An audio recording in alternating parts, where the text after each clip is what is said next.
La tonnellerie, c'est le besoin que Boulot-Vert a eu de se relocaliser à la demande du propriétaire qui voulait récupérer l'espace dans lequel on est depuis 1989.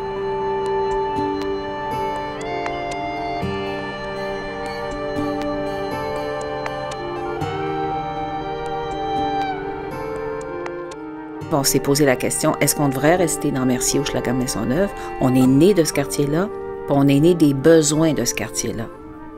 Donc oui, on a décidé qu'on allait poursuivre dans ce quartier-là, étant donné les besoins que le quartier continuait à avoir concernant les jeunes en difficulté. Cette ancienne usine qui fabriquait des tonneaux, qui s'appelle la tonnellerie, avait été construite à la fin du 19e siècle pour construire des tonneaux permettant de transporter le sucre sur les bateaux dans les Grands Lacs pour desservir l'Amérique du Nord, au fond, tant le Canada que les États-Unis.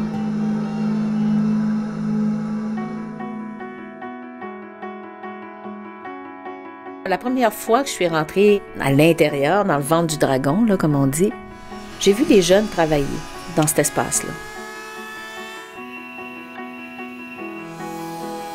C'est une ancienne ébénisterie. Tonnellerie, c'est une ébénisterie spécialisée dans la fabrication de tonneaux.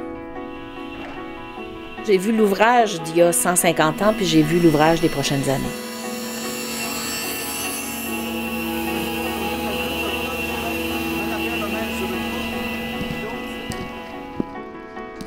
C'est une coquille vide qui était un espace inoccupé depuis 50 ans.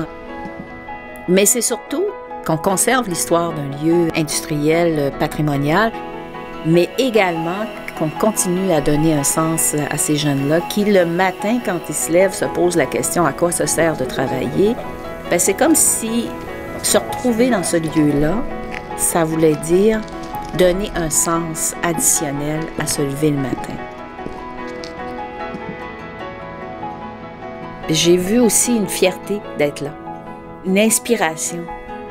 C'est pas tangible, mais il y a un esprit dans un lieu, puis pour moi, ce lieu-là, il y a l'esprit du travail.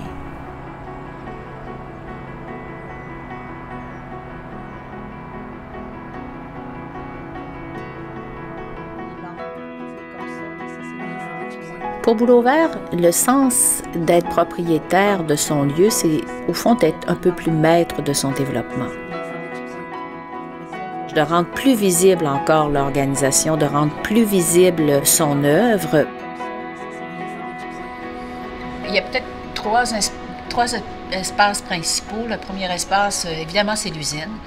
Et c'est tout ce que veut dire l'activité de l'usine. Et tout ça va se passer au niveau de la rue, dans le fond, à l'étage du bas. Et à l'étage du haut, c'est les bureaux. La planification tient compte aussi qu'on aura des bureaux à louer à des organismes qui sont intéressés à œuvrer dans le quartier. Ce projet-là, on veut qu'il soit de l'animation du quartier. Donc, ce qui s'est passé au niveau du travail dans le quartier, toute l'activité industrielle, l'activité du travail. Au fond, au Boulot-Vert, c'est ça qu'on fait. On aide des jeunes à comprendre le sens de travailler, se lever, arriver à l'heure à l'ouvrage, être là tous les jours.